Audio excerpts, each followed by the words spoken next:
Este podcast é uma produção da Rádio Guarda-Chuva. Jornalismo para quem gosta de ouvir. Oi, tudo bem? Feliz demais que hoje a gente vai falar de um dos meus autores favoritos. Mas antes eu começo com um erramos. É que no episódio passado sobre Mrs. Dalloway, em um momento da conversa nós dissemos que o livro foi o último publicado pela autora Virginia Woolf. Mas não foi não. Mrs. Dalloway é de 1925 e a escritora morreu em 1941. Muita coisa veio depois desse livro. Eu já fiz a correção lá no episódio, se você ouvir agora você vai ouvir corretamente, mas registro por aqui também. E eu aproveito para me desculpar pelos momentos lá na conversa em que a minha pronúncia do inglês escorregou e eu falei Miss Dalloway em vez de Mrs. Dalloway, que é o correto. Bom, feitos os reparos, deixa eu te dar uma dica rapidinho, pode ser? O Finitude, parceiro do Põe na Estante na Rádio Guarda-Chuva, a primeira rede de podcasts jornalísticos do Brasil, voltou com os episódios inéditos. Aliás, eles voltaram com tudo em um áudio documentário de altíssima qualidade sobre um personagem muito interessante, o Fininho, que é filósofo e coveiro e colunista do Finitude. Eu tô destacando esse, que foi o episódio de estreia, mas já tem mais 2 depois dele, o dessa semana, sobre outro vírus, não o coronavírus, que segue se espalhando pelo mundo, o HIV. Depois de terminar aqui, vai lá ouvir. Agora bora pra nossa conversa? Esse podcast é apresentado por b9.com.br.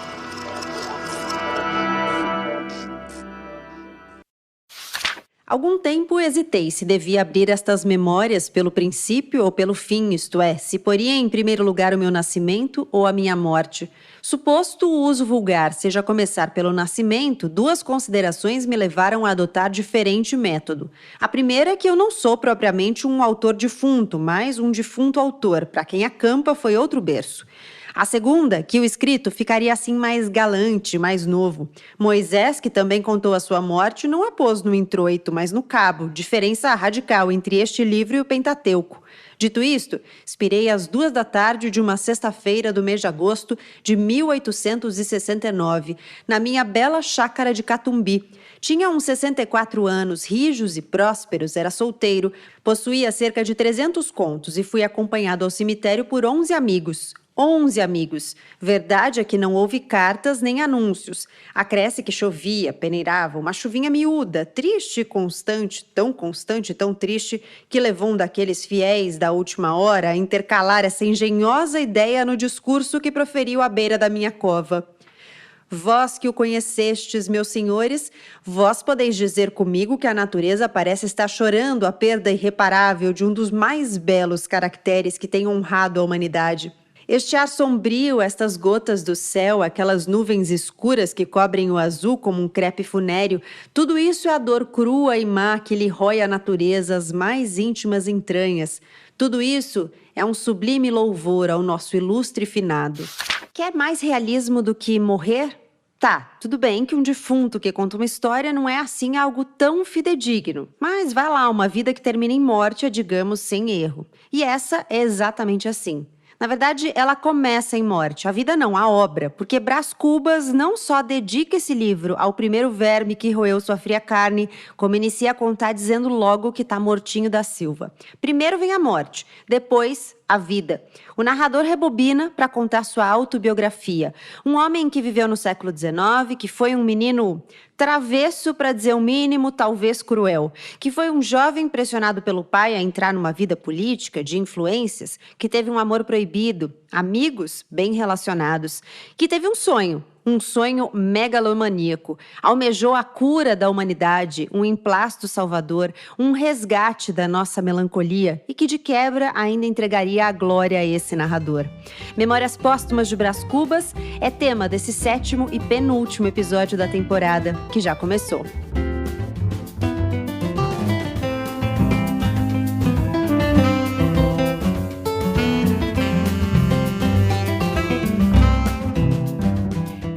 dia! Bem-vindo ao penúltimo episódio dessa temporada Leia Clássicos. O Põe na Estante é um clube do livro em formato de podcast. Eu sou a Gabriela Maier, tem sempre 2 pessoas na mesa comigo conversando sobre a mesma obra. A gente compartilha impressões, ideias, questões para falar sobre Memórias Póstumas de Brás Cubas, do Machado de Assis.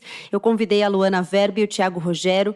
Sejam muito bem-vindos. Vou pedir para vocês se apresentarem, por favor. Luana, quem é você? Bom, meu nome é Luana, eu tenho um canal no YouTube, um canal literário chamado Abstração Coletiva, já tenho ele há 6 longos anos, e também participo de um podcast chamado O Nome do Livro. Então, essa sou eu e estou muito feliz de estar aqui, não tenho nem roupa para aceitar esse convite. Eu que fico feliz, Thiago, também é uma honra te receber. Conta quem é você. Obrigado pelo convite, Gabi. Bom, eu sou Thiago, jornalista, mineiro, apresento um podcast também, que chama Vidas Negras, é um original Spotify, então você só consegue encontrar no Spotify. E neste momento, eu imagino, pelo que eu estava conversando com a Gabi sobre o lançamento dos episódios, imagino que a gente esteja com o episódio do Vidas Negras no ar sobre Machado de Assis. Então ficou muito legal. Casaram direitinho as datas. Que bom, que bom. Vamos falar de Machado de Assis duplamente, então. Uma sequência, Vidas Negras, depois Põe na Estante. E eu quero começar perguntando sobre a experiência de vocês com Machado de Assis. O que vocês já tinham lido, se já tinham lido Memórias Póstumas?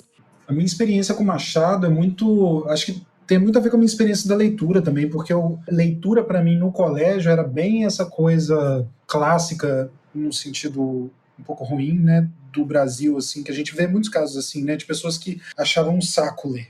E eu era assim, eu achava um saco ler na escola. Não me interessava, então eu lia por obrigação, tinha que ler os livros que eram dados pelos professores, porque ia cair na prova. E isso só foi mudar já depois de formado jornalista, quando eu fiz o curso de trainees do Estadão, que um professor espanhol, falou com a gente que jornalista tem que ler no mínimo 15 minutos de livro por dia. E aí, por causa dessa coisa que eu me forcei a ler, eu fui me forçando. Aí eu acabei me apaixonando, né, por livros, e agora eu fico lendo pra caramba e adoro e tal.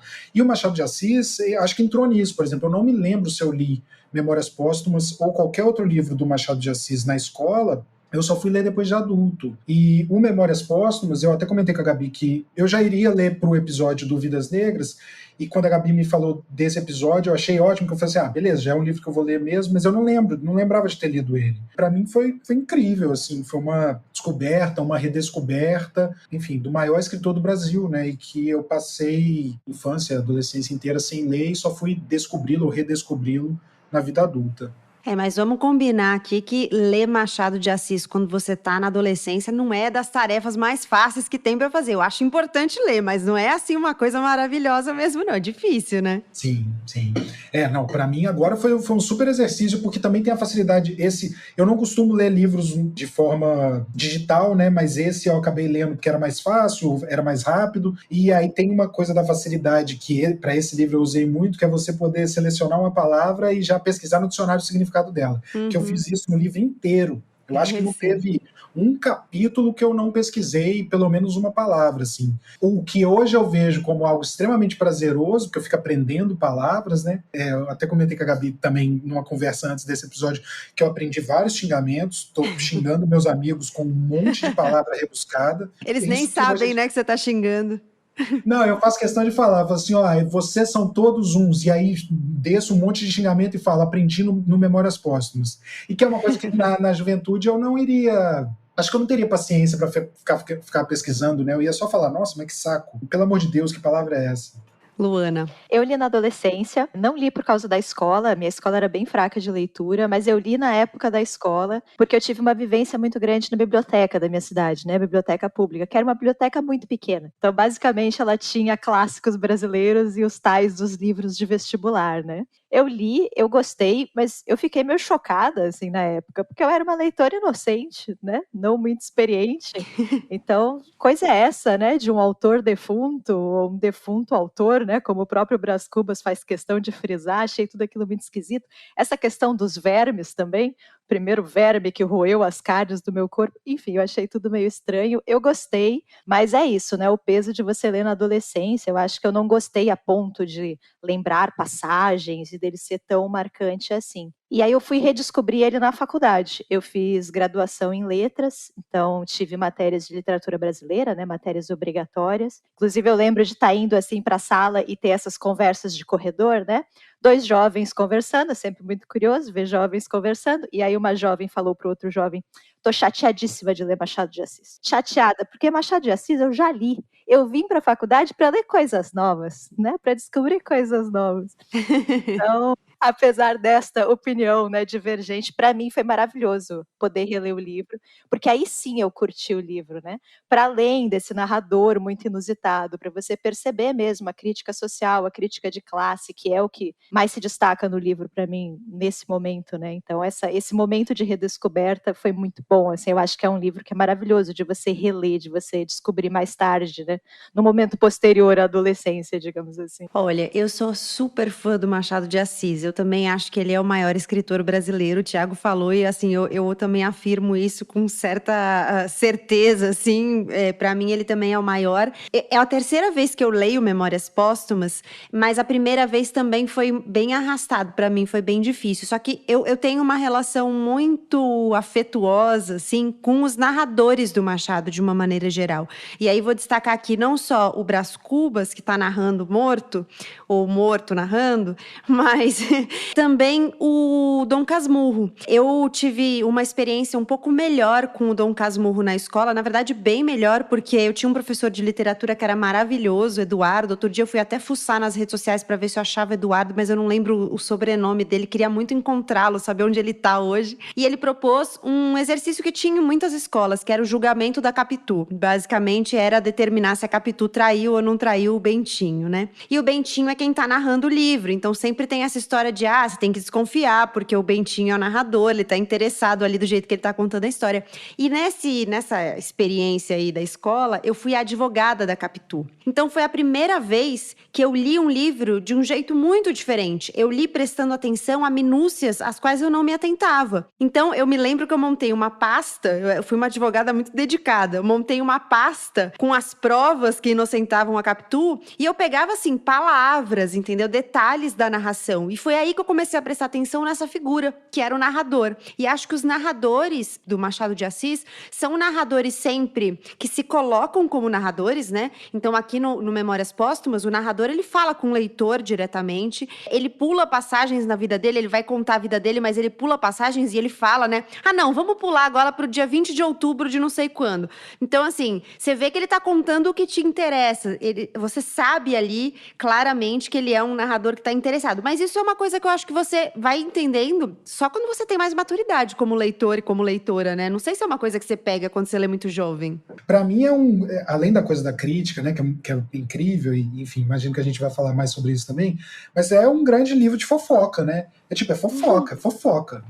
Total. É as tretas, um monte de treta acontecendo, contando fofoca de fulano, ele adora contar as fofocas que acontecem, ele fala com todo mundo, e fala umas coisas pesadíssimas, né? Eu fiquei chocado com a moça que tem uma questão na perna, né? Que é bonita porque coxa porque bonita, e ele tem essa coisa do improviso calculado dele, é muito, muito legal e prazerosa, assim. Teve uma parte que eu até marquei, que é a parte lá do Jacó, que ele começa o capítulo falando que ele não lembra o nome do Jacó. Isso é muito gostoso, porque ele fica para lá no final ele chegar e falar assim, não lembro, e aí ele solta também uma pérola maravilhosa lá sobre questões de verdades e mentiras. Tem várias frases lá que dá para colocar como frase de cabeceira, né? Tem uma que eu acho incrível também, que eu tento empregar na minha vida, mas que eu não consigo, que é a do o livro é para ser degustado, né? Você, leitor, que tem muita pressa, esse livro vai ser no ritmo dele e tal. Muito gostoso de ler.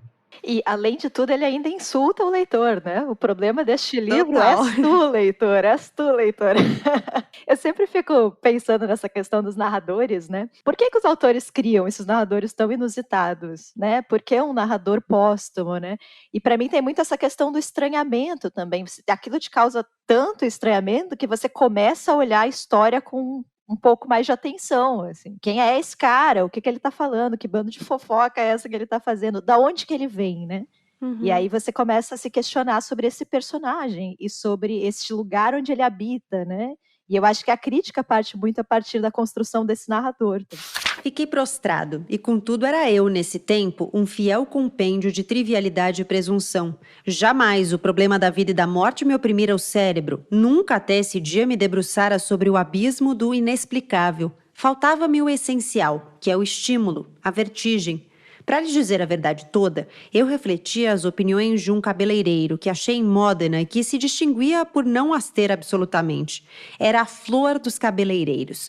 Por mais demorada que fosse a operação do toucado, não enfadava nunca. Ele intercalava as penteadelas com muitos motes e pulhas cheios de um pico, de um sabor, não tinha outra filosofia, nem eu.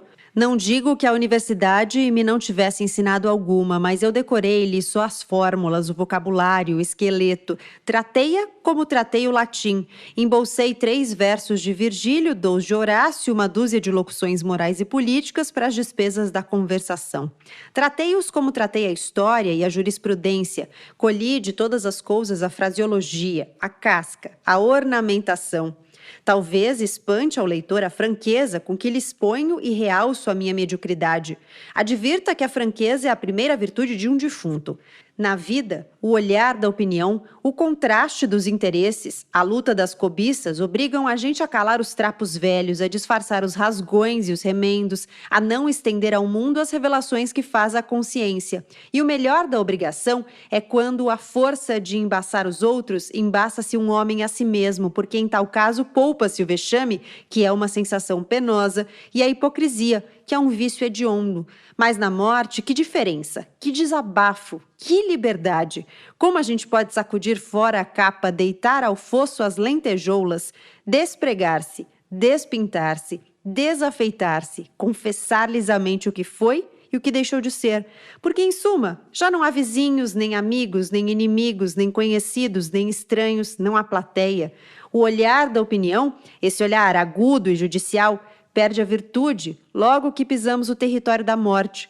Não digo que ele não se estenda para cá e nos não examine e julgue, mas a nós é que não se nos dá do exame nem do julgamento. Senhores vivos, não há nada tão incomensurável como o desdém dos finados. Eu acho que a gente pode entrar um pouquinho mais na questão da crítica. Eu acho que ele é tão ácido, né? Ele é um narrador tão contundente em vários momentos e insulta com tanta facilidade não só o leitor, mas os personagens, né? Que, como o Tiago disse, a fofoca ali é uma fofoca ácida, que cutuca. Porque ele tá morto, né? Ele não tem nada a perder. É a grande virtude, né, dos defuntos é a franqueza, como ele fala, né? Exato. O Brás Cubas, ele é esse representante da elite brasileira. A elite brasileira do século XIX, vamos deixar claro, porque graças a Deus a nossa elite atual é radicalmente diferente. Risos, né? Mudamos Risos muito nervosos. de lá pra cá. Mudamos, ainda bem, ainda bem. Mas é essa elite, né, que tem muita preocupação com a opinião dos outros, com a sua própria posição social, que se acha destinada a grandes feitos, né? O Brás Cubas acha que ele um dia vai alcançar a glória, mas que no fim, no fundo, é absolutamente medíocre, né? Ele usa essa palavra para descrever a si mesmo, medíocre. Uhum. Né? E principalmente, eu acho também, e aí acho que agora a gente pode falar mais da crítica, que é uma elite que percebe em si e acredita que tem certos direitos de nascença, direitos de berço, inclusive o direito à perversidade, né? Inclusive o direito à violência. Então, é um livro que fala muito sobre dominação e relações de poder, e aí você tem esse personagem que vai narrar episódios de infância, que ele, sei lá, quebra a cabeça de uma mulher negra, uma mulher escravizada, simplesmente porque ela não deu um doce para ele, né? E a relação dele com o Prudêncio também, que é, entre aspas, aqui o moleque da casa, né? Também o menino escravizado. O próprio Cotrim, que vai vir anos depois, que é um pai de família, né? Um cidadão de bem, mas é traficante de pessoas escravizadas. Então, assim, Sim. traficar pessoas e maltratar escravos não depõe contra a índole dele. Eu fiz até uma brincadeira aqui na abertura, né, falando do menino que é travesso, para dizer o mínimo, e talvez cruel, né, porque você vê que a contextualização no ambiente familiar, naquele ambiente privado em que ele vive, é de travessura. Então, nossa, olha que levado esse menino, quebrou a cabeça de uma pessoa, puxa, olha que levado, agrediu a outra pessoa. E, na verdade, você tá falando exatamente disso, né, de dominação. Quando ele narra esse episódio em que ele bate na cabeça da mulher escravizada que trabalha na casa, ele fala, eu tinha 6 anos. como uma criança de 6 anos, ele já tinha noção de que isso era autorizado, de que esse era um lugar ok para ele ocupar. São poucos os relatos do livro que tratam de pessoas negras, pessoas escravizadas, né? E geralmente ele coloca com essa parte da crueldade, justamente porque é uma crítica que ele fazia, né? Ele está mostrando o quanto que era cruel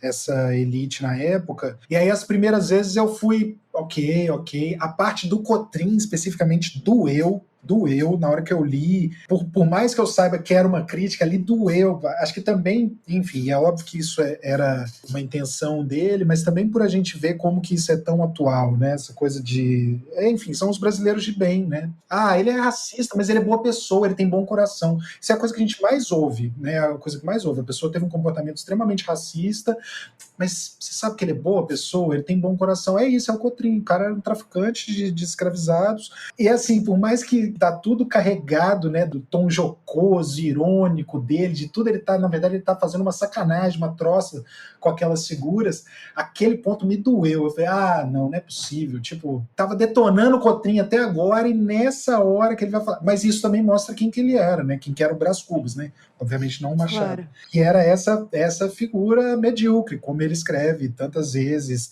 Eu gosto muito da parte também que ele menciona a forma como ele se formou na Universidade de Coimbra, sem nenhum esforço, era o que era reservado só essas pessoas, aos filhos dos senhores que podiam exercer a advocacia para viajar, ficar lá 8 anos em Lisboa, salvo os casos aqui em que, alguns poucos casos de rábulas, né, de pessoas que exerciam pela prática, mas é isso, de ficar lá, elevando o seu intelecto, mas na verdade ele falando que não fazia nada e tal, é tudo muito saboroso, assim, essa crítica que ele faz a essas elites e essa brincadeira que a Luana fez, né, é isso, assim, o que é triste do livro é a gente ver o tanto que ele, e o que faz também dessa obra ser tão grandiosa, é o tanto que ele é atual, né, todas as críticas, quase todas as críticas ali, elas são, enfim, ainda mais num país como o Brasil, que é tão apegado a seus resquícios de escravidão, né, então Memórias Póstumas fica ainda mais, quase tudo ali é muito atual, né, é difícil achar alguma coisa que está datada num livro de 1880, né? É 1881, né, a publicação, mas ele contextualiza pra gente a história, então você consegue, inclusive, ir acompanhando, enquanto o Brás Cubas tá narrando o que aconteceu, né, os eventos da vida dele,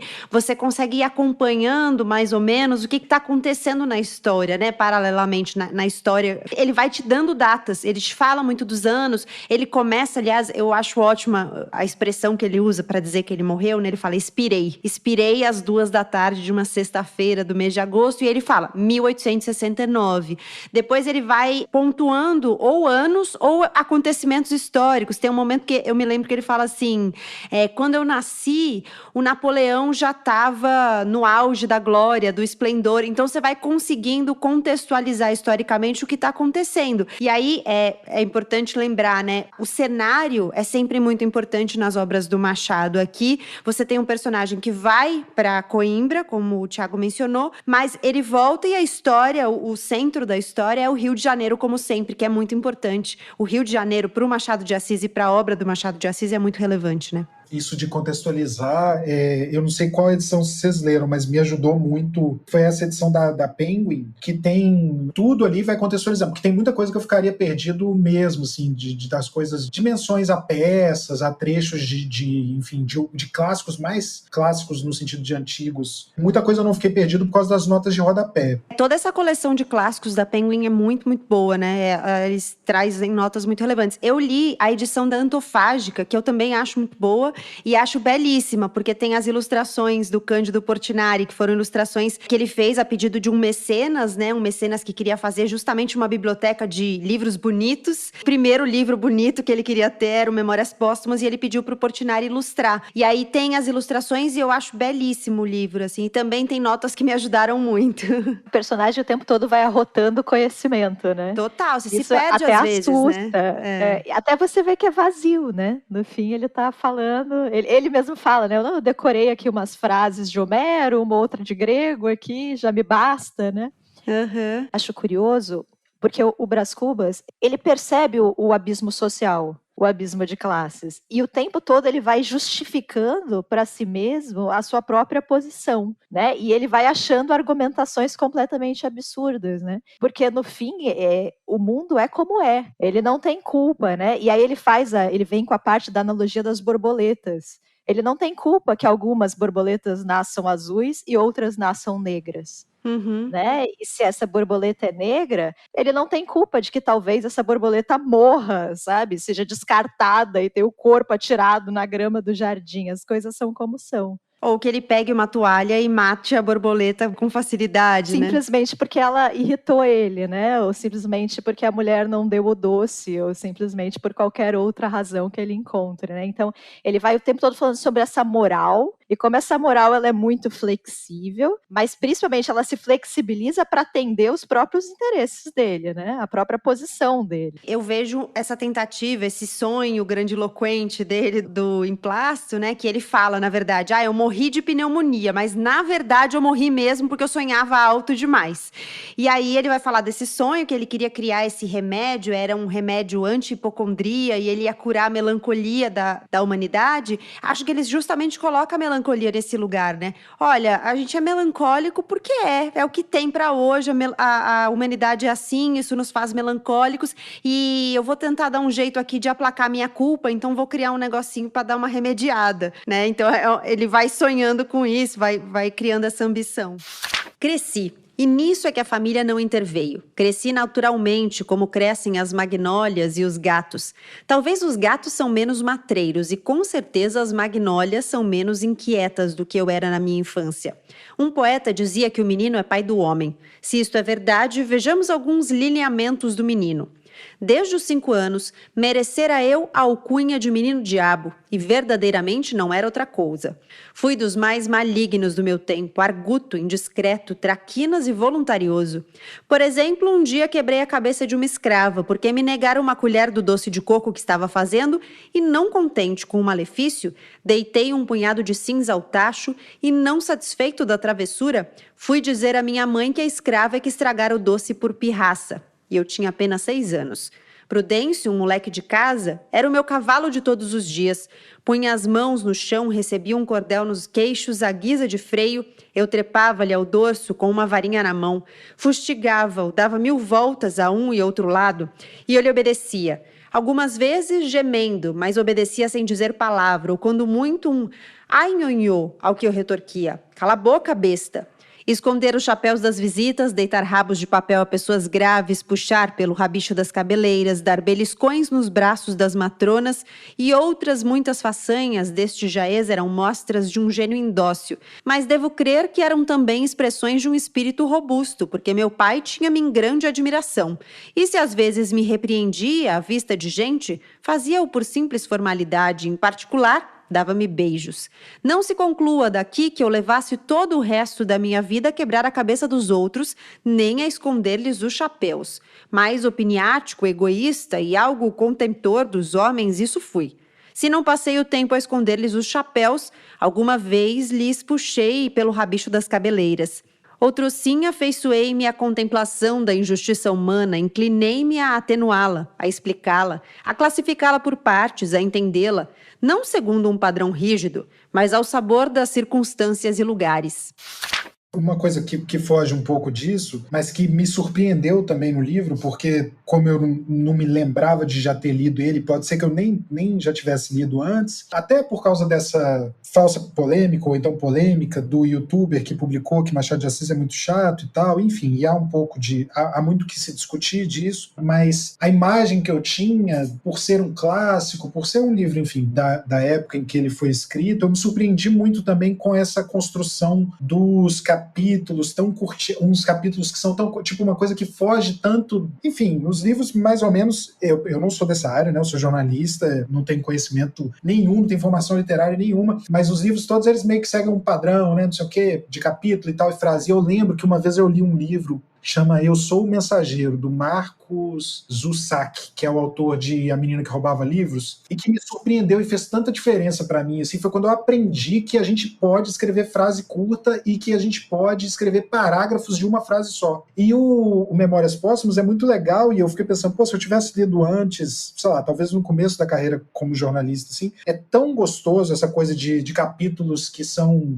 um parágrafo, às vezes 2 frases, às vezes não tem nada, né, aquele que é a conversa dele com a Virgília. Aquele capítulo é maravilhoso, tipo, é um monte. Ainda tem esses elementos que são muito gostosos, assim, que tornam a leitura muito diferente mesmo, né? E é um clássico. E como ele constrói o humor em todos os níveis. Ele tem o humor da própria narrativa e ele tem esse outro nível, né? De ele construindo o livro.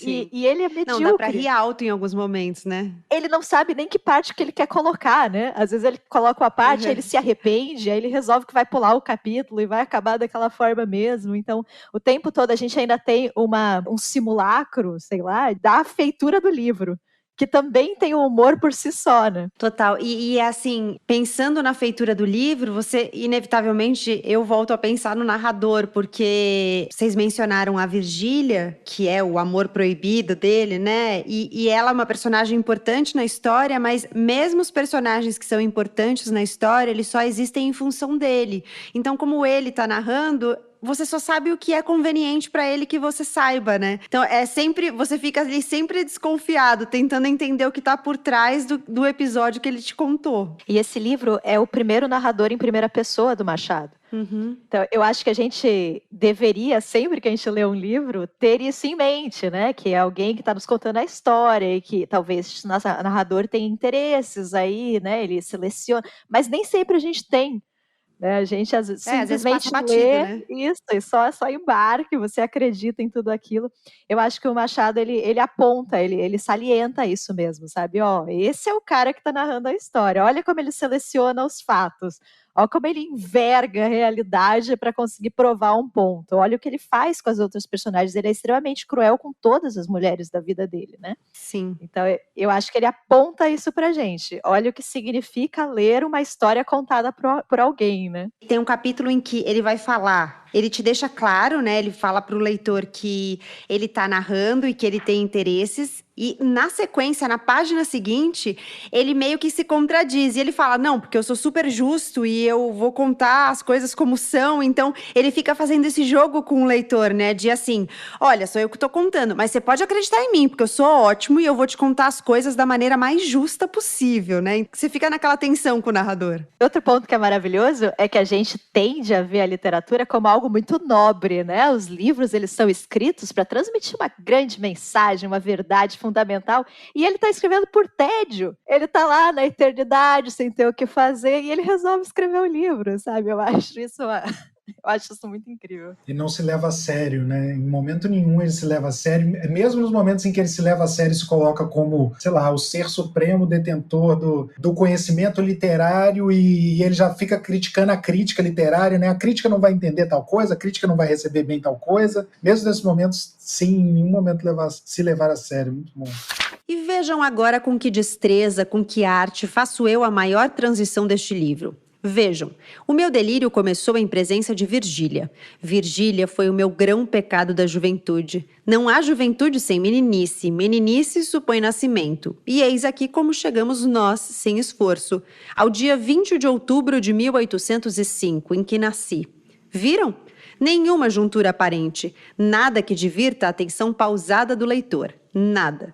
De modo que o livro fica assim com todas as vantagens do método, mas sem a rigidez do método. Na verdade, era tempo. Que isto de método, sendo como é uma coisa indispensável, todavia é melhor tê-lo sem gravata nem suspensórios, mas um pouco à fresca e à solta, como quem não se lhe dá da vizinha fronteira nem do inspetor de quarteirão. É como a eloquência, que é uma genuína e vibrante de uma arte natural e feiticeira e outra tesa, engomada e xoxa. Vamos ao dia 20 de outubro. Eu queria entrar um pouco mais, não só na questão da crítica, mas na questão do diálogo com a contemporaneidade, porque uma coisa que ficou um pouco dessa temporada, e esse é o penúltimo episódio da temporada, né? A gente já tá chegando no fim dela, e uma coisa que apareceu em todos os episódios foi isso de os livros dialogarem com coisas que a gente vive hoje, né? Isso também faz um clássico, mas, ao mesmo tempo, eu acredito que não é só porque você está falando de questões universais nesse livro, mas é também porque a gente ainda está arrastando questões não resolvidas na história do Brasil e nas nossas histórias como indivíduos sociais, né? Que diálogos vocês encontraram? Acho que a coisa que mais saltou para mim aos olhos, e como eu falei, que me machucou mesmo de ler, foi essa coisa do brasileiro de bem, do Cotrim, muito evidente, assim, do quanto que a gente ainda está com essas relações de uma forma muito semelhante, né? Como que, apesar da abolição ter sido ali em 1888 e a gente já está há 132 anos, vamos fazer 133 anos, a gente ainda tem tantos resquícios. E assim, para a coisa da crítica, eu vejo isso, e por um lado positivo, de reflexões assim que dá para ser usada, tipo, se você pegar essa coisa que ele fala da paciência, do tempo, do livro ter o seu tempo, tipo, isso é atenção plena purinha, né? Fora as coisas que são extremamente datadas, tipo, coisas tecnológicas, assim, mas em termos de relações sociais, do tipo de pessoa que ocupam os lugares, enfim, é tudo muito parecido, assim. Isso é uma coisa que deixa bem triste do livro, porque a gente está numa sociedade muito parecida com a sociedade que era a da época que o Machado de Assis escreveu, a do que o Brás Cubas ficcionalmente viveu. Eu acho que eu pensei muito também nessa questão do relato, quem conta essas histórias, porque, caramba, até na morte, é o raio da elite quem conta a história, né? Então, essa atenção de quem conta a história. E nessa questão das narrativas, eu acho que isso que você falou, Gabriela, sobre como a gente não lida com certas questões e a gente finge que nada aconteceu, né? Escravidão já faz muito tempo, a gente superou há séculos. Até a questão da origem do Brás Cubas envolve a criação de uma narrativa pessoal, né? Porque ele é descendente de um tanoeiro, né? Um fabricante de tonéis, mas aquilo não é bom o suficiente. Então eles criam uma história para criar uma fantasia de uma origem nobre, de um ato de bravura, né? Então, como essa história ela está sempre sendo realmente mexida e recontada, né? E a realidade vai se dobrando mesmo a essas novas narrativas que têm intencionalidades, né? Que tem uma óbvia razão para existir dessa forma.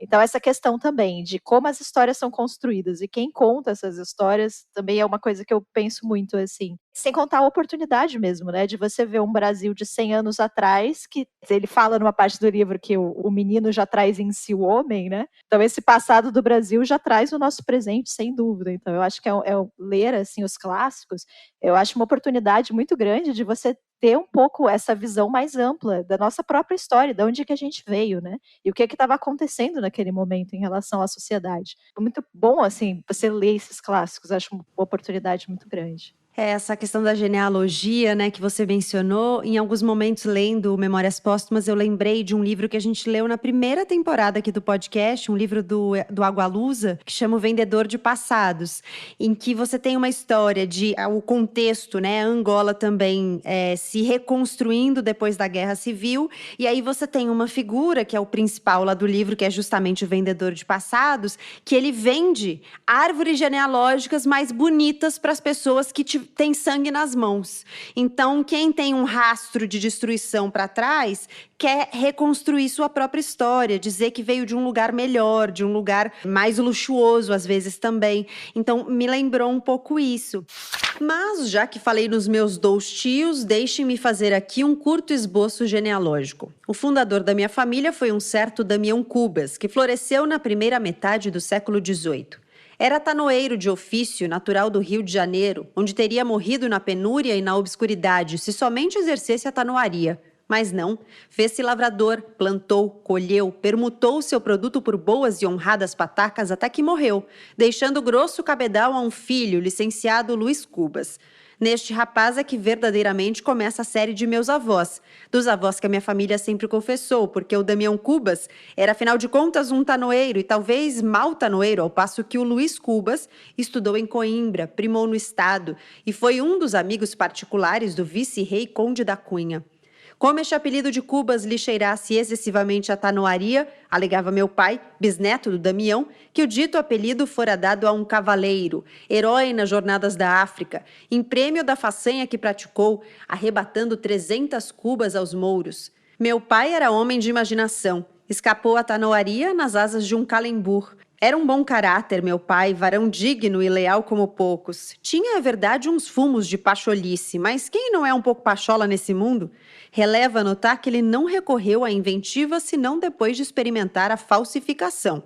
Primeiramente, entroncou-se na família daquele meu famoso homônimo, o capitão Mor Brás Cubas, que fundou a vila de São Vicente, onde morreu em 1592, e por esse motivo é que me deu o nome de Brás.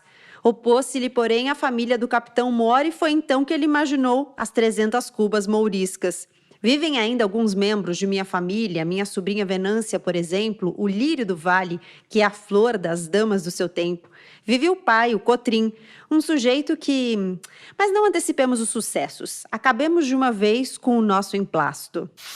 Para ressaltar um ponto que você mencionou, Luana, que você falou até na morte é a elite quem conta a história, né? Eu fiquei pensando bastante na morte e como a morte é trazida nesse livro. Eu acho que a morte é uma questão que se repete nas artes de uma maneira geral, né? Na literatura, inclusive. O terceiro episódio aqui da temporada Leia Clássicos foi sobre a morte de Ivan Ilitch, do Tolstói, e a gente, em algum momento da conversa, houve a comparação com esse livro, com Memórias Póstumas. E o que eu falava lá atrás era que na morte de Ivan Ilitch, a morte é muito mais crua, né? Então ele descreve o cheiro do Ivan Ilitch que tá morto lá e as pessoas estão velando e tá cheirando mal o corpo. Então tem um cheiro de putrefato já. E aqui eu acho que a morte ela é muito mais limpinha, para dizer assim.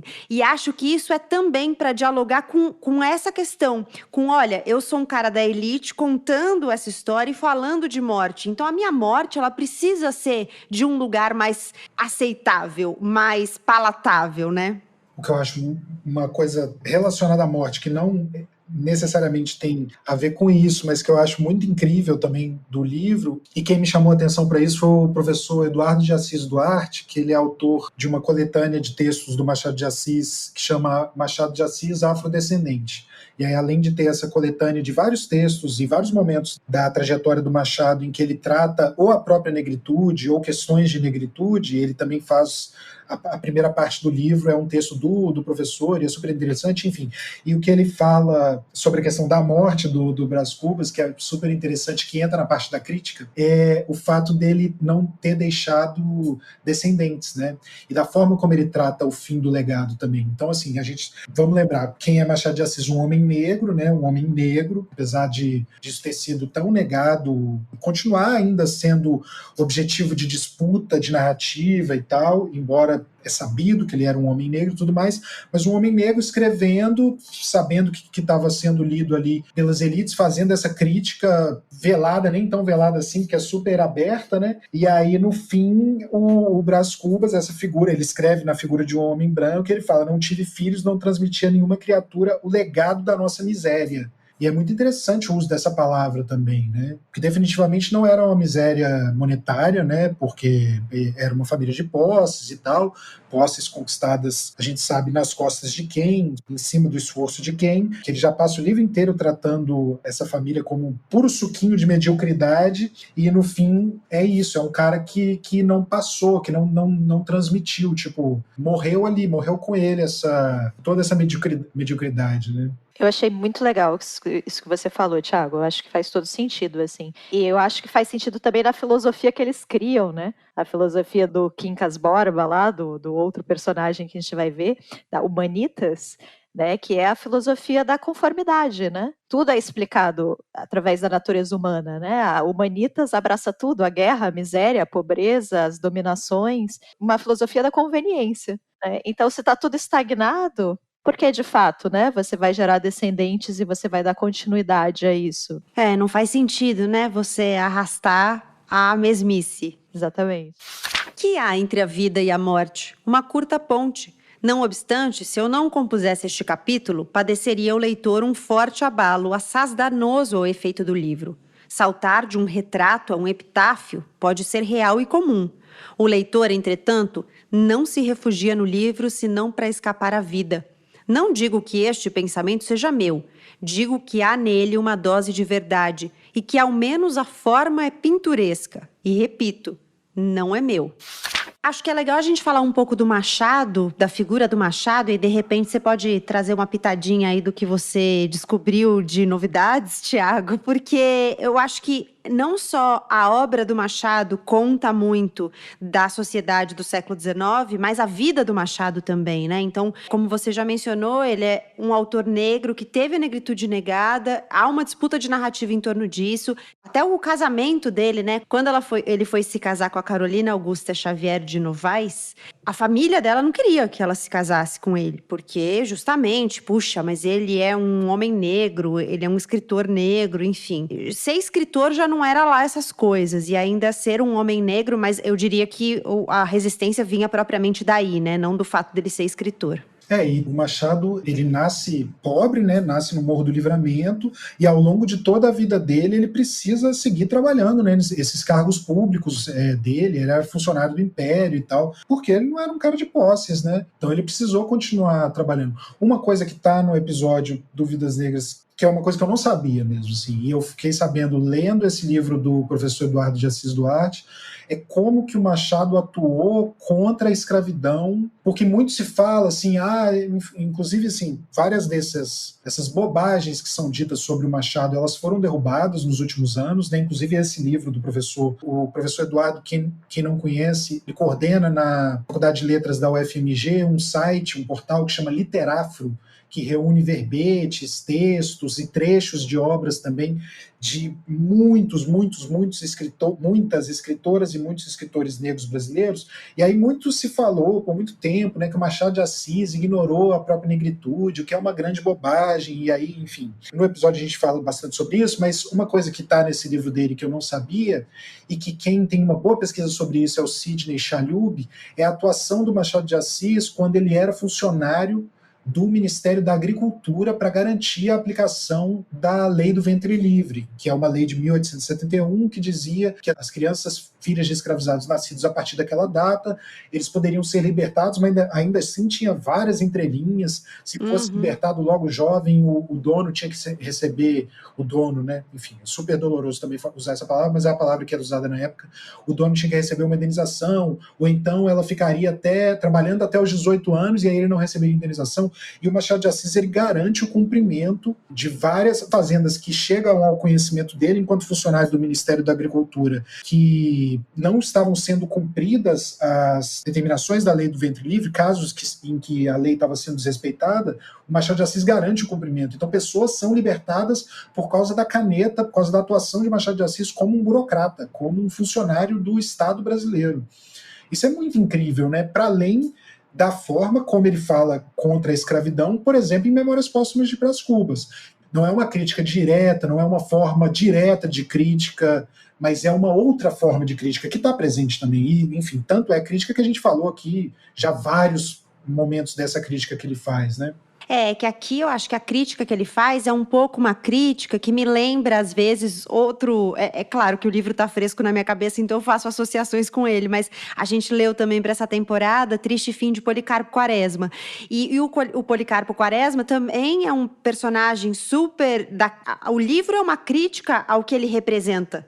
Só que o leitor que chega desavisado, né, que chega com as vendas postas, ele acha que é super elogioso. Então, no Memórias Póstumas, em vários momentos, se você não entende a ironia, o sarcasmo que ele está colocando ali, você não entende a crítica, você acha que ele está achando que está tudo bem. E mesmo quando a gente entende a ironia, eu sabia, tipo, quando eu cheguei nessa parte do Cotrim, que já é a terceira vez que eu falo dela, eu já sabia de tudo isso, eu já tinha lido, inclusive eu tinha lido Machado de Assis Afrodescendente antes de ler o Memórias Póstumas, e na hora que eu cheguei, ainda sabendo de tudo isso, me doeu. Eu falei, não, eu sei por que você está fazendo isso, mas por quê? Agora, eu queria fazer uma pergunta para vocês. A minha leitura enfim, é uma leitura totalmente determinada por quem eu sou, né? Enfim, a leitura de todas as pessoas é assim. E aí eu fico muito curioso para saber como vocês, enquanto mulheres, leem as coisas em que, tipo, por exemplo, a parte da mulher, que ele fala da perna da mulher, é profundamente cruel, né? Por mais que a gente saiba que é uma ironia, é uma forma também de mostrar como a sociedade é machista. Eu queria saber como vocês leram, como vocês sentiram essas coisas. É bem difícil, assim. Ele escolhe as mulheres como se ele estivesse num supermercado, né? Essa aqui é muito ambiciosa, essa aqui é muito coxa, essa aqui não dá futuro. Ele vai criando parâmetros que no fim são muito cruéis, né? E acho que até a Gabriela mencionou antes, as mulheres só existem para atendê-lo, né? Para acompanhá-lo em determinada parte da vida. Eu acho curioso também como não existe grandes espaços para o amor, né? Para o romance romântico no livro, assim.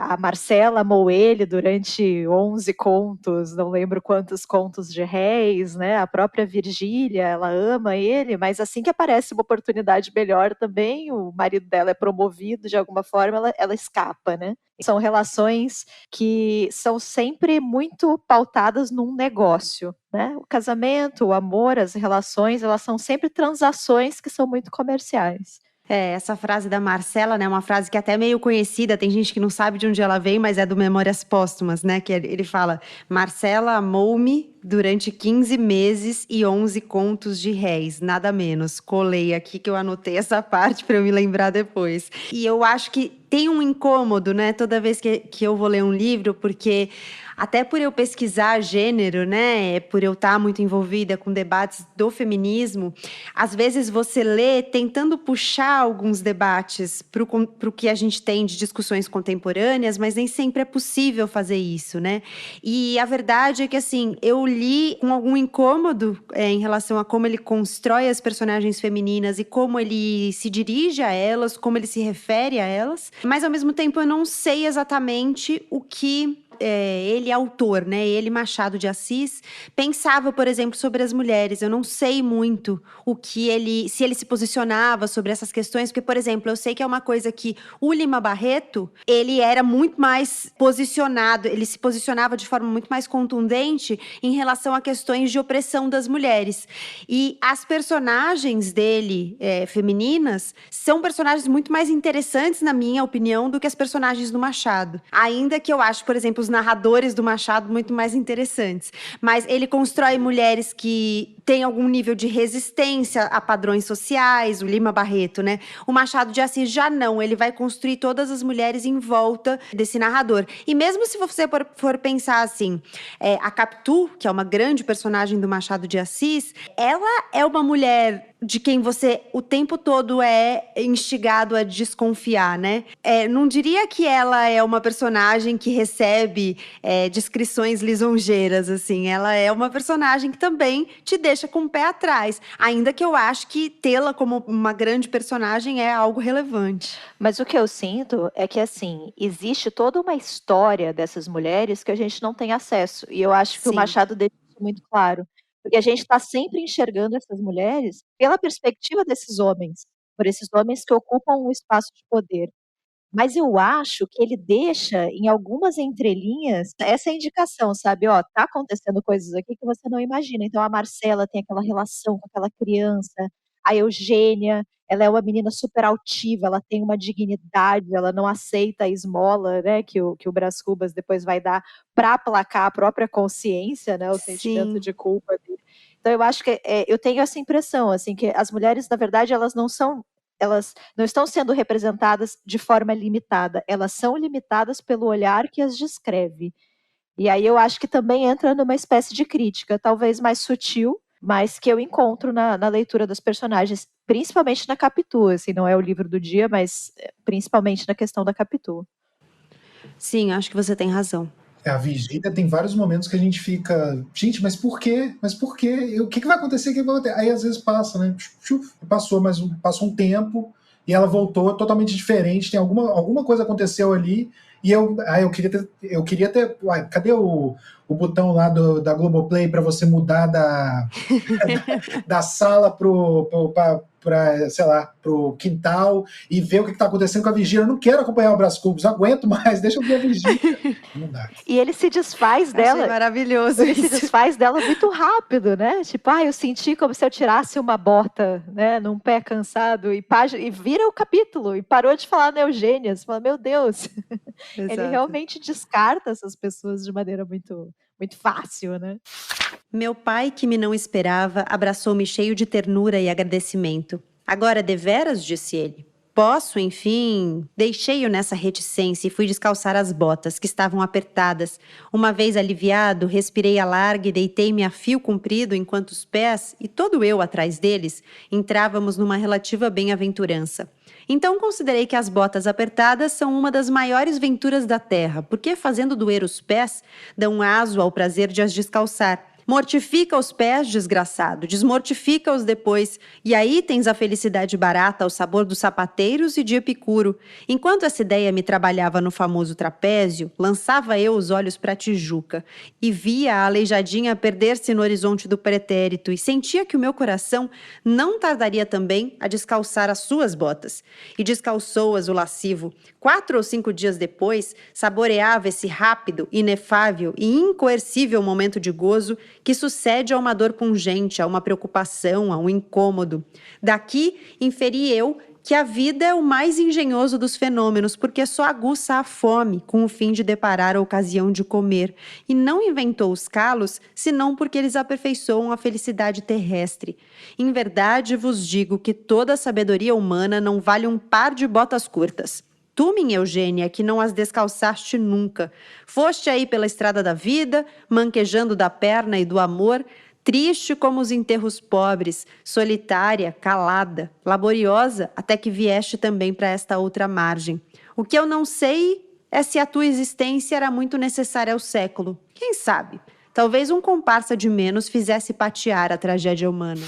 Acho que a gente deixou as pessoas instigadas, quem nunca leu. Mas quem já leu e teve uma experiência ruim, por que dar mais uma chance para Machado de Assis, especificamente para Memórias Póstumas de Brás Cubas? Porque Joaquim Maria Machado de Assis você encontra também em outros livros. Eu acho que a gente falou isso logo no iniciozinho, né? Eu acho que ele é um livro que precisa de contexto, precisa de um pouco mais de maturidade. Então, assim, se você leu na adolescência e foi traumático, dá uma nova chance, porque, assim, no fim do dia, é um livro muito divertido. É mesmo. Né? Você vai ter vários níveis aí de interpretação, de crítica, de discussões, de reflexões, mas é um livro que tem muita graça e tem esse bônus de ser o Machado. Eu acho que todo mundo que gosta muito de ler tem curiosidade, né, sobre esses medalhões, sobre esses autores que são muito recomendados e as tais as leituras obrigatórias. Então, eu acho que super vale a pena, assim, dar mais uma chance em um outro momento da vida.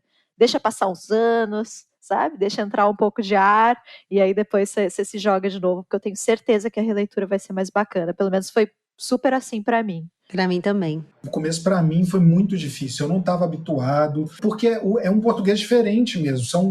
O que é maravilhoso, que é uma riqueza de vocabulário que a gente acabou perdendo mesmo, né? Milhares de palavras diferentes para descrever coisas do dia a dia, assim, que a gente não usa mais. Então, o começo foi difícil para mim. Mesmo agora, assim, foi arrastado, mas depois que eu peguei no tranco, aí foi muito gostoso. Foi muito gostoso. Porque aí também virou essa coisa do...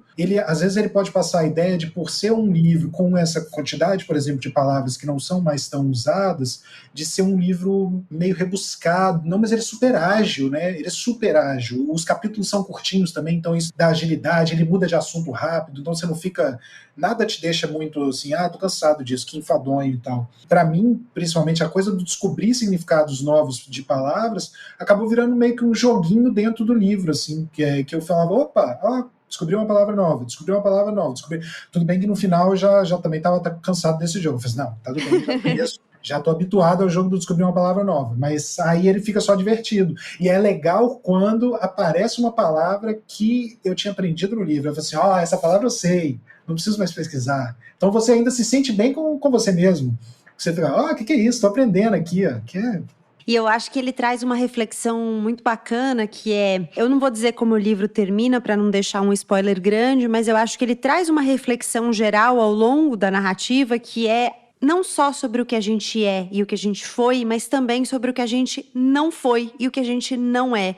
E apesar de isso não ficar sempre marcado na história, isso também é importante para a história. E aí você pode levar isso para vários âmbitos, né? Para o âmbito individual, o que eu fui e o que eu deixei de ser, o que eu fiz e o que eu deixei de fazer, mas também no âmbito coletivo, o que a gente é e o que a gente não é como sociedade, o que a gente fez e o que a gente não fez, o que a gente foi e o que a gente não foi. Então acho que essa reflexão dos vazios que a gente acaba preenchendo com fantasias, com máscaras, né? Isso é uma reflexão que eu acho que é muito relevante que ele traz, que tem a ver com toda essa crítica que a gente menciona. Porque a gente vai preenchendo esses vazios do que a gente não é, do que a gente não foi, do que a gente não fez, com fantasias, com histórias que a gente conta pra gente mesmo acreditar, mas na verdade elas não estão ali, né? Então, os vazios, eles continuam ali. Eles tem só uma camadinha na frente que se furar, ela estoura, né? Virgília? Mas então era a mesma senhora que alguns anos depois... A mesma. Era justamente a senhora que em 1869 devia assistir aos meus últimos dias e que antes, muito antes, teve larga parte nas minhas mais íntimas sensações. Naquele tempo contava apenas uns 15 ou 16 anos. Era talvez a mais atrevida criatura da nossa raça e com certeza a mais voluntariosa. Não digo que já lhe coubesse a primazia da beleza entre as mocinhas do tempo, porque isso não é romance em que o autor sobredoura a realidade e fecha os olhos às sardas e às espinhas. Mas também não digo que lhe maculasse o rosto nenhuma sarda ou espinha, não. Era bonita, fresca, saía das mãos da natureza, cheia daquele feitiço precário e eterno que o indivíduo passa a outro indivíduo para os fins secretos da criação. Era isto, Virgília, e era clara, muito clara, faceira, ignorante, pueril, cheia de uns ímpetos misteriosos. Muita preguiça e alguma devoção. Devoção ou talvez medo, creio que medo. Aí tem o leitor, em poucas linhas, o retrato físico e moral da pessoa que devia influir mais tarde na minha vida. Era aquilo com 16 anos. Tu que me lês, se ainda fores viva quando estas páginas vierem à luz, tu que me lês, Virgília amada, não reparas na diferença entre a linguagem de hoje e a que primeiro empreguei quando te vi. Crê que era tão sincero então como agora, a morte não me tornou rabugento nem injusto. Mas, dirás tu, como é que podes assim discernir a verdade daquele tempo e exprimi-la depois de tantos anos? Ah, indiscreta! Ah, ignorantona! Mas é isso mesmo que nos faz senhores da terra? É esse poder de restaurar o passado para tocar a instabilidade das nossas impressões e a vaidade dos nossos afetos. Deixa-la dizer Pascal que o homem é um caniço pensante. Não, é uma errata pensante, isso sim. Cada estação da vida é uma edição que corrige a anterior e que será corrigida também, até a edição definitiva que o editor dá de graça aos vermes. Memórias Póstumas de Brás Cubas, do Machado de Assis, tem várias edições. A gente mencionou aqui, eu li a edição da Antofágica. Nessa edição, ele tem 422 páginas, mas como eu disse, ele é todo ilustrado. Então, é um livro que em texto tem menos do que isso. Como vocês leram as versões digitais, então não dá pra gente comparar número de páginas, mas posso te dizer que você não precisa se assustar com o número de páginas, porque, bom, primeiro, nessa edição, como eu disse, tem ilustrações, tem desenhos, então isso acaba aumentando o tamanho do livro. E a outra coisa é que tem capítulos muito curtinhos e os capítulos acabam vir a página. Então, tem página que nem tem nada escrito, só tem o nome, o número do capítulo. Então é rapidinho de ler, uma leitura... Rapidinha não, porque eu acho que é uma leitura que você tem que se acostumar mesmo com o livro, né? Como o Thiago falou, você começa estranhando aquele jeito de narrar, aquele português, mas depois que você entra no ritmo, vai que vai. Luana Verbe, Thiago Rogério, um prazer receber vocês aqui. Muito obrigada por terem topado essa conversa e queria terminar pedindo para vocês venderem os peixes de vocês, contarem onde as pessoas encontram o trabalho de vocês, se vocês têm redes abertas, enfim, falem o que quiserem. Vários lugares para me encontrar. Tem o YouTube, né, que eu citei antes, o meu canal literário, Abstração Coletiva. Eu faço resenhas de livros e fazer resenhas é das coisas que eu mais amo fazer na minha vida. Tem o podcast também que eu participo, chamado O Nome do Livro. É um espaço muito livre de discussão de literatura. Eu faço com a Ju e o Caleb, meus companheiros. E a gente faz listas, chama convidados, às vezes trata de assuntos mais sérios, mas a gente tenta mesmo falar de livros com leveza, com bom humor. Então, se vocês gostam de livros e querem dar umas risadas, recomendo o podcast também. E eu tô no Instagram também, meu perfil é o @abstração.coletiva. É um perfil que eu criei para divulgar o meu canal, mas eu também posto algumas coisas da minha vida.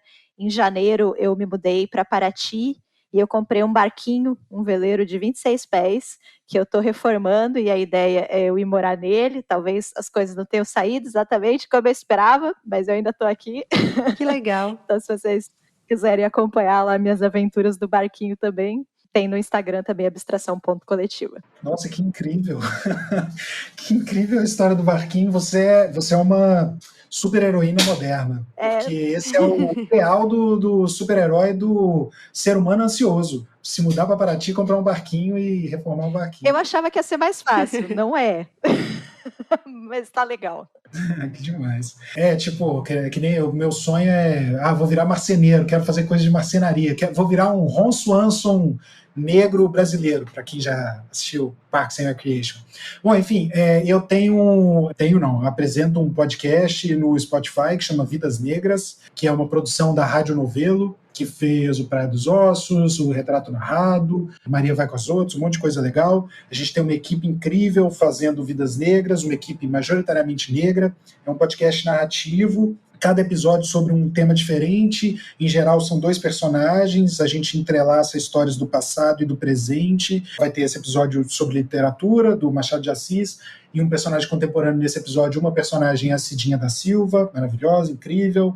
Então essa temporada... Já passou aqui no Põe na Estante como convidada e como analisada, né? Que a gente já falou de um livro dela e ela já veio falar de outro livro aqui. Sim, eu li Um Exu em Nova York depois de escutar um episódio do Põe na Estante, inclusive. E aí tem episódios, enfim, vai ter episódio com a Daiane dos Santos, episódio com a Maju Coutinho, um monte de episódio legal, histórias do passado também, tipo Juliano Moreira, André Rebouças. Nas redes sociais, eu sou Thiago Rogero, nas redes todas, é Thiago sem H, Rogero sem I. Eu não tenho barco, então minhas redes são muito mais chatas, até porque eu não sou muito de postar coisa, mas de vez em quando tem umas piadas sem graça, então talvez por isso valha a pena. Muito bom. Thiago, Luana, um prazer enorme falar com vocês e até uma próxima. Obrigado, até. Muito obrigada. É isso, chegamos ao fim de mais um episódio dessa temporada Leia Clássicos, o penúltimo. Eu sou a Gabriela Maier, cuido da produção, do roteiro, da edição do Põe na Estante. O Vitor Coroa é responsável pela mixagem e o Arthur Maier faz as capas dos episódios. Se você quiser e puder apoiar o Põe na Estante, você consegue fazer isso com valores a partir de R$5 mensais em catarse.me/Põe na Estante. Ou ouvindo o Põe na Estante pela Aurelo, uma plataforma brasileira de podcasts que remunera o criador de conteúdo. É só baixar o aplicativo e ouvir por lá. E é lá também que rolam as conversas sobre os livros dos quais falamos por aqui. O papo ao vivo sobre Memórias Póstumas vai ser no dia 19 de maio. Então, se você está ouvindo antes disso, dá tempo. Às 8 da noite, você entra no aplicativo da Aurelo e procura logo no topo pela função Aurelo Talks. É uma sala de bate-papo em áudio apenas, então a gente vai poder conversar sobre o livro. Eu quero muito saber se você concorda com os pontos que a gente destacou aqui no episódio, se você tem outras coisas para dizer, anota aí na sua agenda e aparece por lá. Não esquece de espalhar o Põe na Estante por aí, isso é muito importante. A gente se encontra de novo em 15 dias, combinado? Obrigada pela companhia, até lá!